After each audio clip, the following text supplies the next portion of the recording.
आज हम मुद्रा के कार्यों के विषय में पढ़ने जा रहे हैं।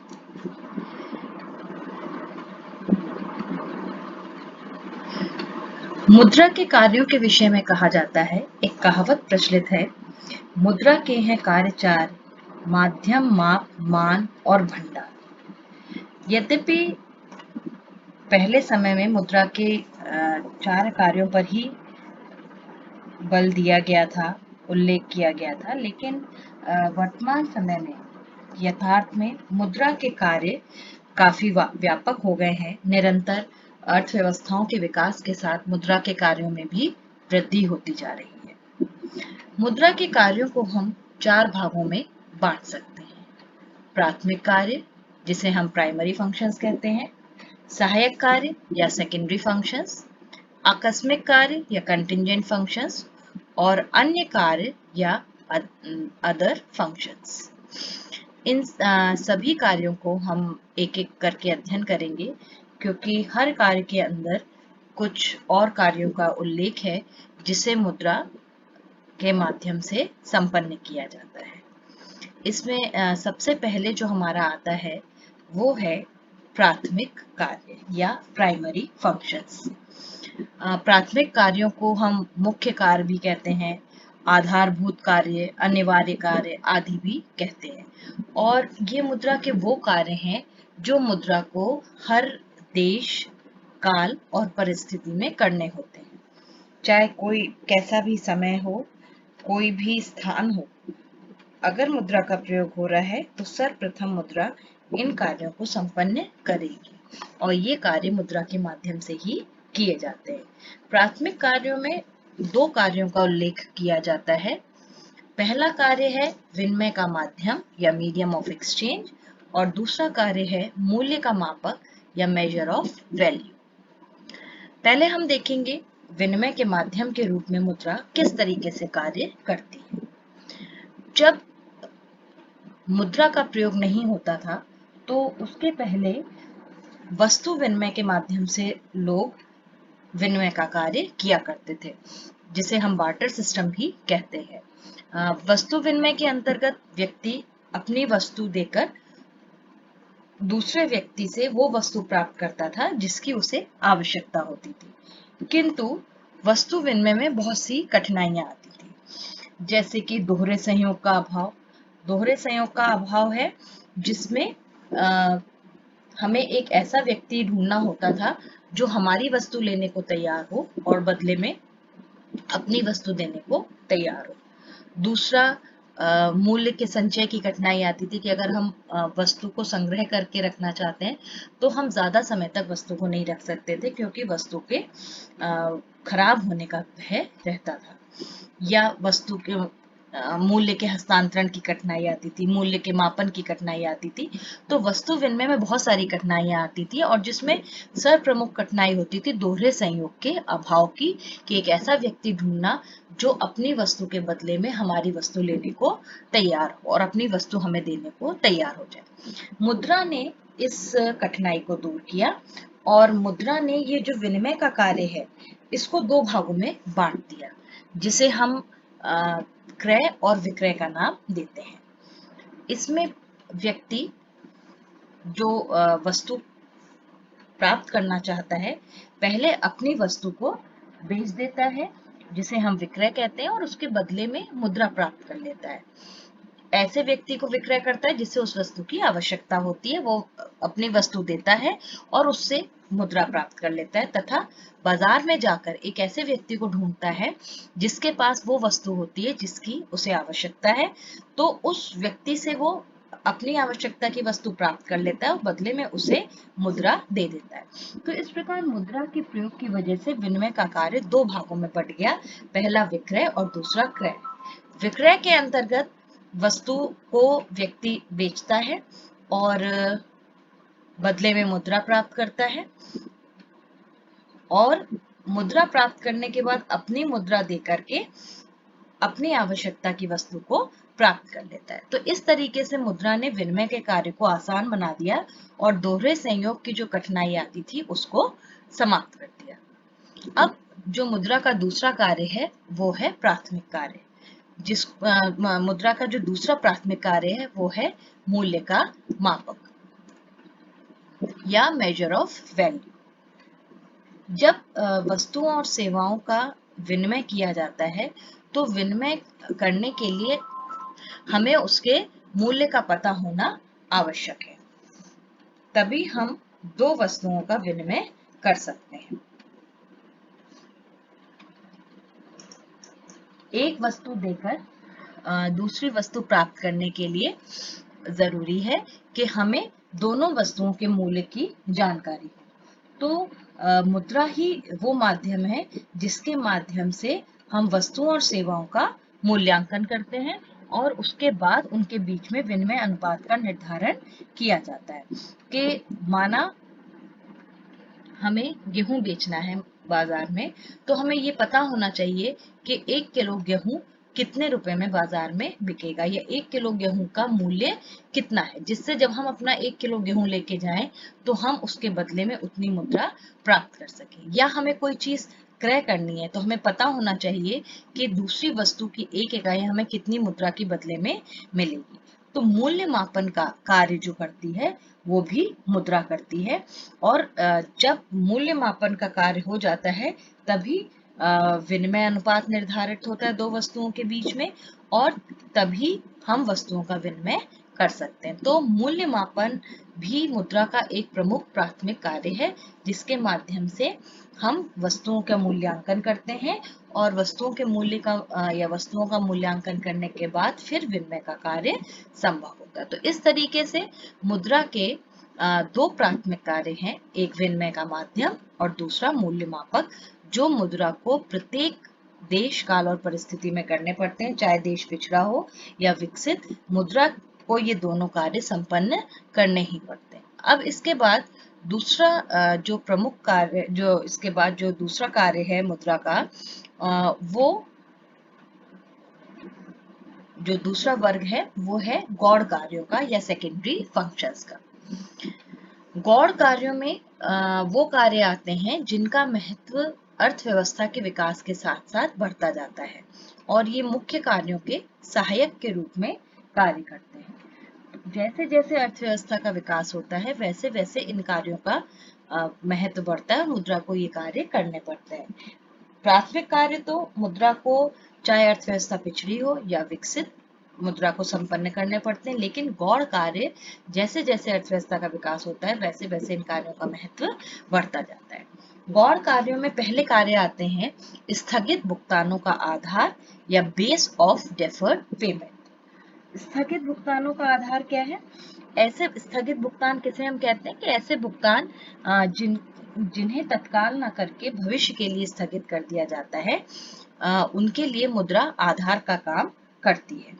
जैसे ऐसे भुगतान जिन्हें तत्काल ना करके भविष्य के लिए स्थगित किया जाता है, मतलब जैसे कि ऋण लिए जाएं, चाहे देशी हो या विदेशी हो, उनकी ब्याज की दर जो निर्धारित की जाती है, ये सारे काम मुद्रा के माध्यम से किए जाते हैं, क्योंकि मुद्रा का जो मूल्य है वो अन्य वस्तुओं की अपेक्षा अधिक स्थिर है, मुद्रा में टिकाऊपन होता है और मुद्रा में एक सामान्य स्वीकृति का गुण होता है। मतलब कि मुद्रा को लेने के लिए हर व्यक्ति तैयार हो जाएगा। जिस भी देश में उस मुद्रा का प्रयोग हो रहा है वहां कोई भी व्यक्ति उस मुद्रा को लेने के लिए तैयार हो जाएगा।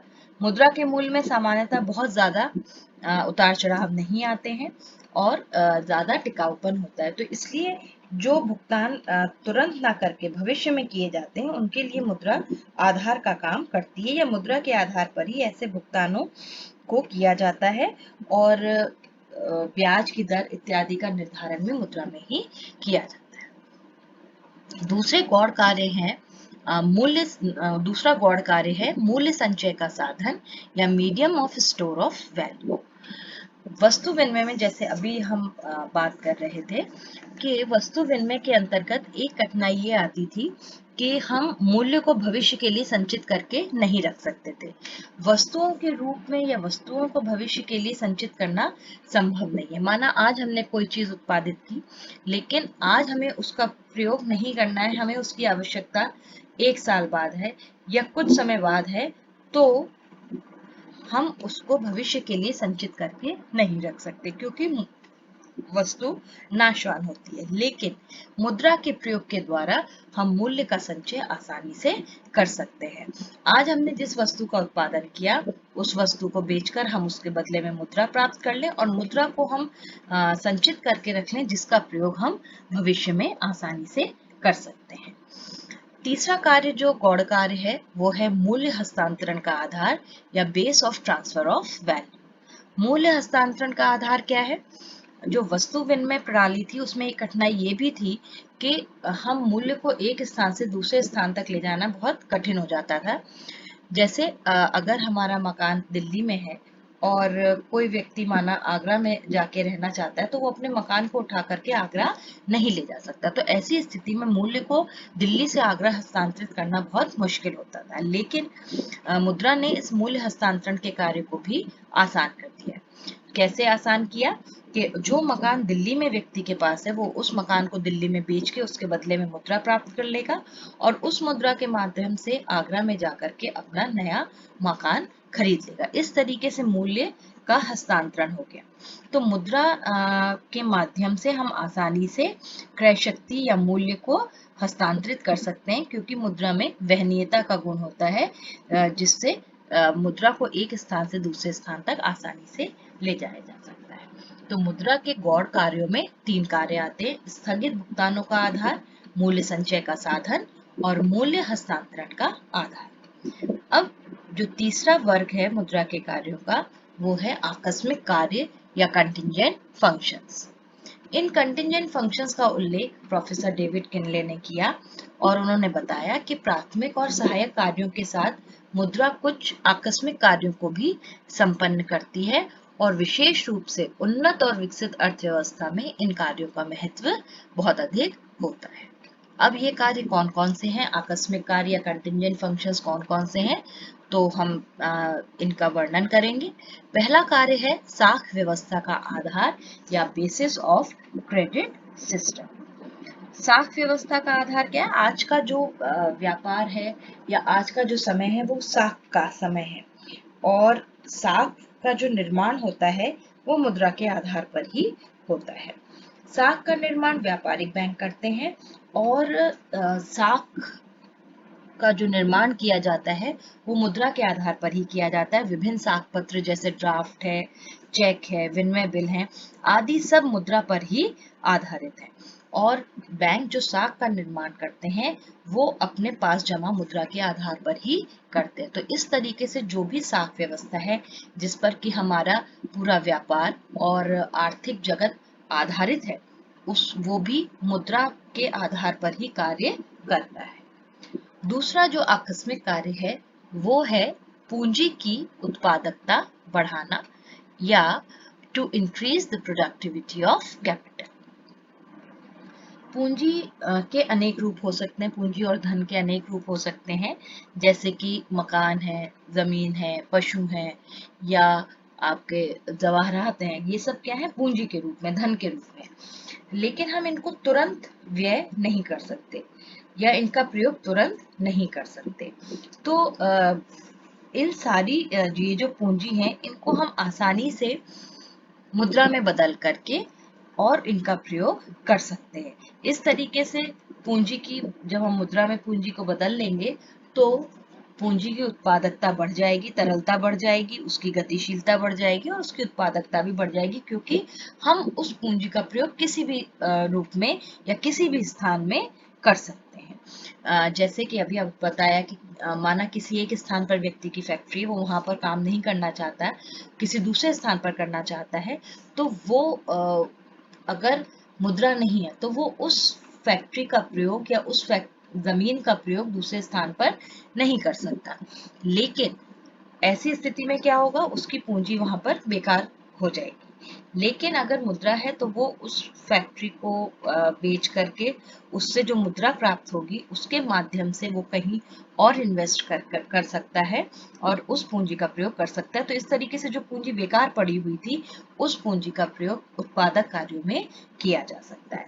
तो ये मुद्रा का एक आकस्मिक कार्य है जिसमें मुद्रा पूंजी की उत्पादकता को बढ़ाने का कार्य करती है।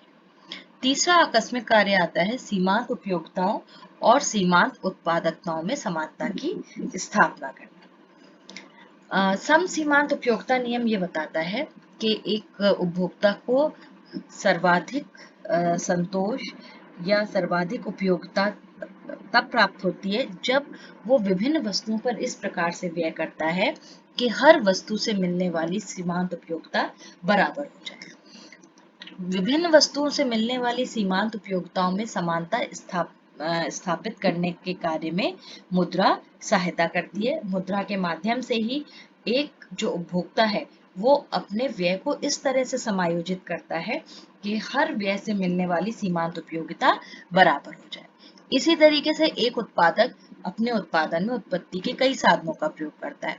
वो उत्पत्ति के विभिन्न साधनों को इस तरीके से प्रयोग करता है कि हर साधन की सीमांत उत्पादकता समान हो जाए और ऐसी स्थिति में उसे अधिकतम लाभ की प्राप्ति होती है।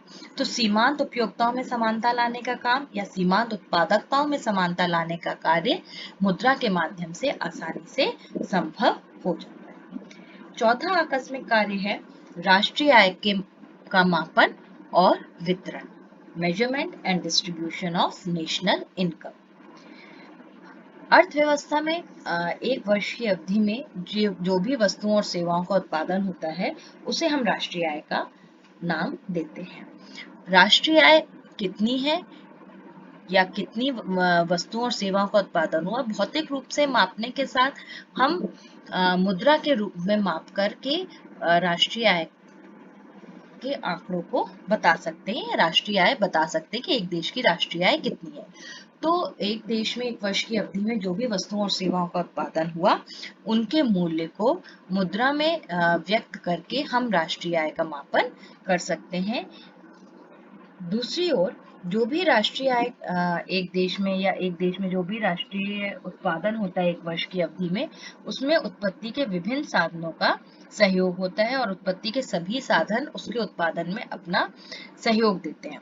तो जब राष्ट्रीय आय प्राप्त होती है तो वो आय उत्पत्ति के विभिन्न साधनों में बांट दी जाती है। ये जो वितरण होता है राष्ट्रीय आय का उत्पत्ति के विभिन्न साधनों में, ये भी मुद्रा के माध्यम से संभव हो पाता है और आसानी से हो पाता है। तो राष्ट्रीय आय का जो मापन है और जो उसका उत्पत्ति के विभिन्न साधनों में वितरण करना है वो भी मुद्रा के प्रयोग की वजह से आसानी से संभव हो जाता है। तो ये मुद्रा के 4 आकस्मिक कार्य हैं।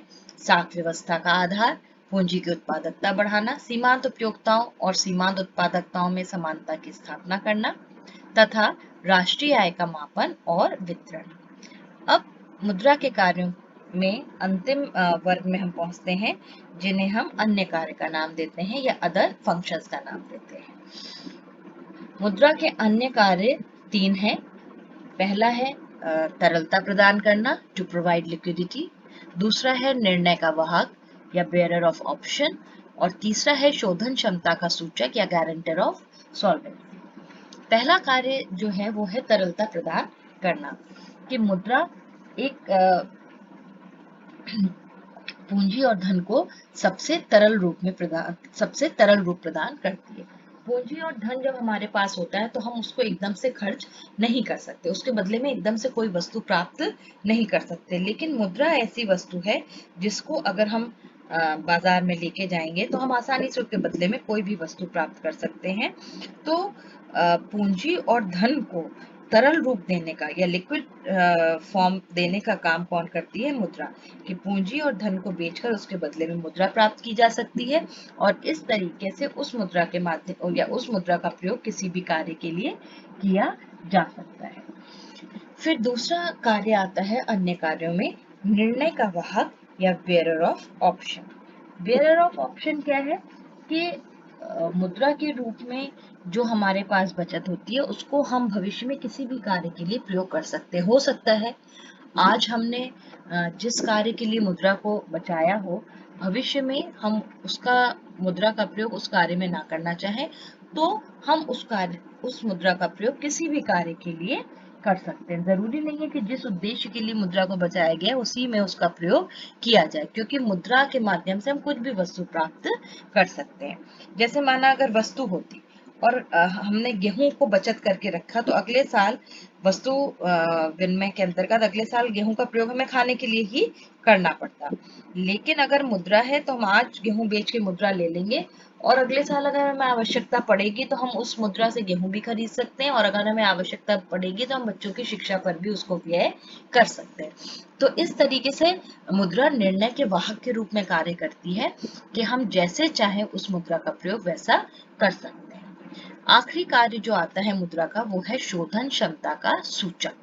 शोधन क्षमता का सूचक क्या है कि मुद्रा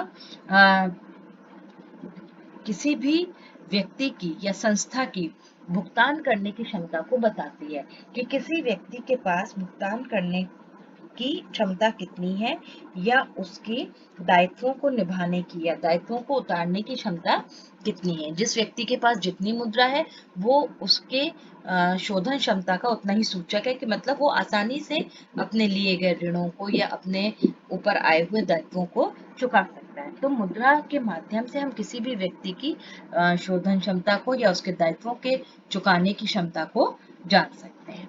तो ये मुद्रा के कुछ अन्य कार्य हो गए जिन्हें मुद्रा संपन्न करती है। मुद्रा के कार्यों का वर्तमान समय में बहुत महत्व है, क्योंकि अर्थव्यवस्थाएं निरंतर विकसित होती जा रही हैं, और जैसे जैसे आर्थिक विकास होता जा रहा है वैसे वैसे मुद्रा के कार्यों का महत्व और भी बढ़ता जा रहा है। निरंतर मुद्रा के नए मुद्रा के कार्य अर्थव्यवस्था में संपन्न होते हमें दिखाई देते हैं। तो इस तरीके से आज के हमने इस लेक्चर में या इस विवरण में हमने देखा कि मुद्रा के कार्य कौन कौन से हैं। मुद्रा के कार्यों को 4 भागों में बांटा गया: प्राथमिक कार्य, सहायक कार्य, आकस्मिक कार्य और अन्य कार्य।